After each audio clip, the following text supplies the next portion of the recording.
Hello dears, welcome to the video. ഇന്ന് ഞാനൊരു മത്തി പുളി വയ്ക്കുന്നതാണ് കാണിക്കുന്നത്. നിങ്ങൾക്ക് ഇഷ്ടമായാൽ ട്രൈ ചെയ്ത് നോക്കുക. അധികം പൊടികളൊന്നും യൂസ് ചെയ്യാതെ തന്നെ നല്ല കട്ടിക്ക് കറി ഉണ്ടാക്കുന്ന രീതിയാണ് ഞാൻ കാണിക്കുന്നത്. ചെറിയൊരു ടിപ്പ് ഞാൻ ഇടയിൽ പറയുന്നുണ്ട്, അതുകൊണ്ട് വീഡിയോ സ്കിപ്പ് ചെയ്യാതെ തന്നെ കാണണം. അപ്പോൾ ആദ്യം തന്നെ ചട്ടി അടുപ്പത്ത് വയ്ക്കുക. ഞാൻ അടുപ്പിലാണ് വെക്കാറ്, ഇന്നിപ്പോൾ ഗ്യാസിലാണ് കാണിക്കുന്നത്. അടുപ്പിലാകുമ്പോൾ 4 പുറമൊക്കെ തീ കത്തി വരുമ്പോൾ ഒന്നുകൂടി പെട്ടെന്ന് ആയി കിട്ടും. പിന്നെ ഗ്യാസിൽ വയ്ക്കുന്നേക്കാൾ മൺചട്ടി അടുപ്പിൽ വയ്ക്കുന്നതാണ് ബെസ്റ്റ്. അപ്പോൾ ആദ്യം തന്നെ ചട്ടി വയ്ക്കുക. അതിൽ നന്നായിട്ട് ചൂടായി വരുമ്പോൾ തന്നെ എണ്ണ ഒഴിക്കുക. എണ്ണ ചൂടാകുമ്പോഴേക്കും തന്നെ അതിലേക്ക് ജീരകവും അതുപോലെ തന്നെ ഉലുവ അത് ഓരോ ടീസ്പൂൺ വെച്ച് ഇട്ടാൽ മതി.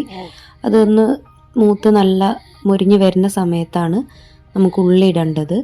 അപ്പോൾ അതൊന്ന് ഇളക്കി കൊടുത്ത് അതൊന്ന് മൂപ്പിച്ചെടുക്കുക.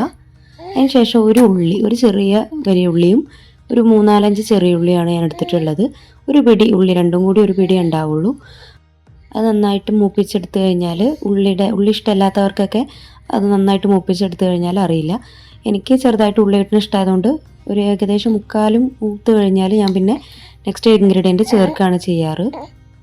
ഇടയ്ക്കിടയ്ക്ക് ഇങ്ങനെ ഇളക്കി കൊടുക്കുക, ഇല്ലെങ്കിൽ സൈഡ് മാത്രം ഇങ്ങനെ കരിഞ്ഞും വരും. അപ്പോൾ അതുകൊണ്ട് ഇടയ്ക്കിടയ്ക്ക് ഇളക്കി കൊടുക്കുക. പ്രത്യേകിച്ച് ഗ്യാസിലാകുന്ന സമയത്ത് സൈഡ് മാത്രം നല്ല മുരിഞ്ഞ് വരും, പിന്നെ നടുവിലുള്ളത് വേഗമില്ല.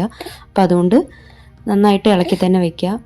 പിന്നെ ഇതിലേക്ക് ഞാൻ ആഡ് ചെയ്യുന്നത് ചെറിയ 2 തക്കാളിയാണ് ആഡ് ചെയ്യുന്നത്. വലിയ തക്കാളി ആണെന്നുണ്ടെങ്കിൽ ഒരെണ്ണം ആഡ് ചെയ്താൽ മതി.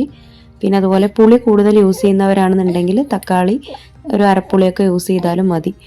ഞാൻ പുളിയും തക്കാളിയും രണ്ടും ഒരുപോലെ ആഡ് ചെയ്യുകയാണ്. അപ്പോൾ അതുകൊണ്ടാണ് ഇത്ര തക്കാളി എടുക്കുന്നത്.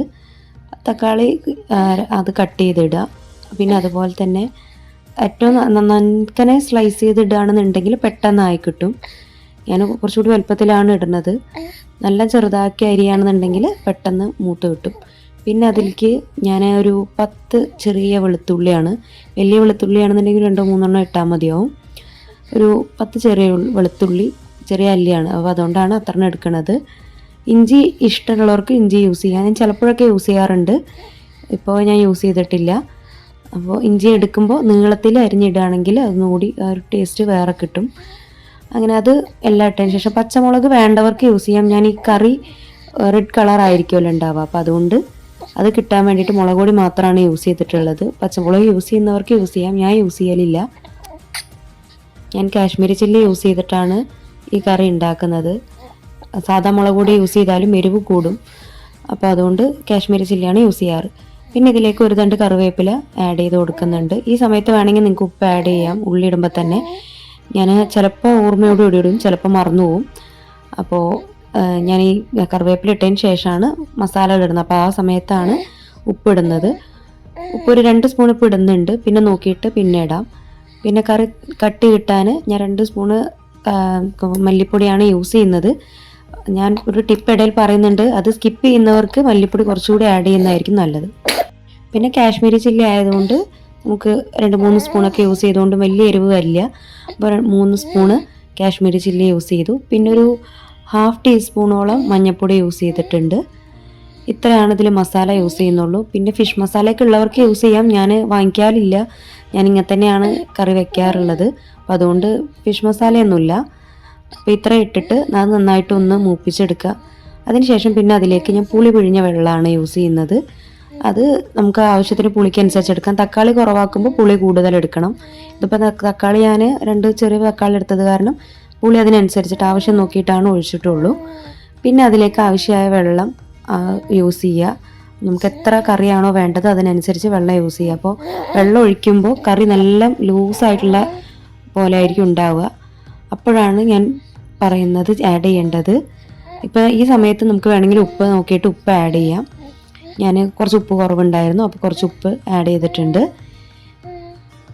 ഇപ്പോൾ ഈ കറിയിലേക്ക് നമ്മൾ മീനിട്ട് കഴിഞ്ഞാൽ മീൻ ഇതിലേക്ക് യോജിക്കാത്ത മാതിരി ഒരു തിക്കില്ലാത്ത പോലെ ഉണ്ടാവും. അപ്പോൾ അതുകൊണ്ട് ഞാൻ ലേശം 1 സ്പൂണ് കോൺഫ്ലോർ എടുത്തിട്ട് അതിലേക്കൊരു ഇത്തിരി വെള്ളം മിക്സ് ചെയ്ത് കട്ട കുത്താത്ത രീതിയിൽ മിക്സ് ചെയ്തതിന് ശേഷം അത് ഇതിലേക്ക് വളരെ കുറച്ചെടുത്താൽ മതി, പെട്ടെന്ന് തിക്നെസ് കിട്ടും. അപ്പോൾ അതുകൊണ്ട് വളരെ കുറച്ച് കോൺഫ്ലോർ കലക്കി ഒഴിക്കുക. ഇത് തിളച്ച് വരുമ്പോൾ ഒരു കട്ടി വരും, അപ്പോഴാണ് നമ്മൾ മീൻ ആഡ് ചെയ്യേണ്ടത്.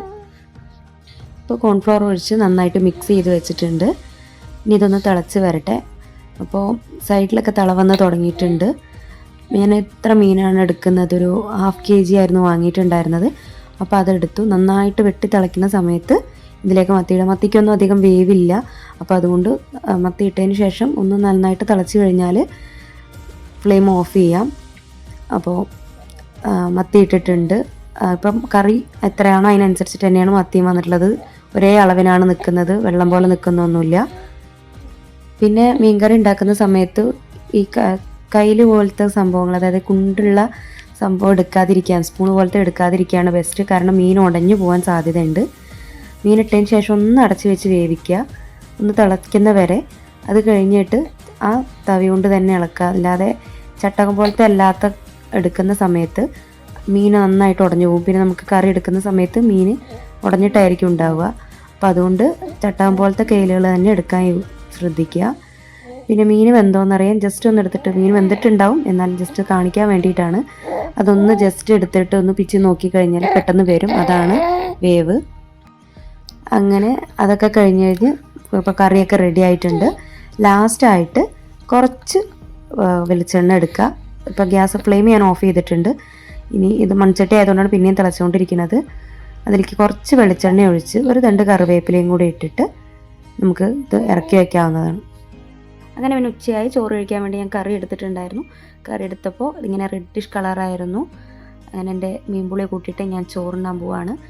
അപ്പോൾ നമുക്ക് ചോറ് സെർവ് ചെയ്യുന്നൊന്ന് കണ്ടാലോ. ചോറ് ആദ്യം എടുത്തു. പിന്നെ അതിലേക്ക് നമ്മുടെ മത്തി പുളി ഒഴിക്കുകയാണ്. 2-3 മത്തിയോട് കൂടി തന്നെയാണ് കറി എടുത്തത്. പിന്നെ സോയ ഫ്രൈ ചെയ്തതുണ്ടായിരുന്നു, അപ്പോൾ അത്. പിന്നെ ഉള്ളത് ബീട്രൂട്ടും പൊട്ടാറ്റോയും കൂടി ഉപ്പേരി വെച്ചതാണ്, അതായിരുന്നു നെക്സ്റ്റ്. പിന്നെ ഒരു പപ്പടം മുറിച്ച് പൊരിച്ചതാണ്, അപ്പോൾ അതും എടുത്തു. അങ്ങനെ ഇന്നത്തെ ലഞ്ച് റെഡി. അപ്പോൾ ഇതാണ് ഞാൻ ഇന്നുണ്ടാക്കിയ മീൻപുളി. നിങ്ങൾക്ക് വീഡിയോ ഇഷ്ടമായെങ്കിൽ ജസ്റ്റ് ഒന്ന് ട്രൈ ചെയ്ത് നോക്കുക. ട്രൈ ചെയ്ത് നോക്കിയിട്ട് നിങ്ങളുടെ അഭിപ്രായങ്ങൾ കമൻറ്റ് ചെയ്യുക. വീഡിയോ ഇഷ്ടമായാൽ please like, share and subscribe. Next ഒരു വീഡിയോ ആയിട്ട് കാണുന്നത് വരേക്കും ബൈ.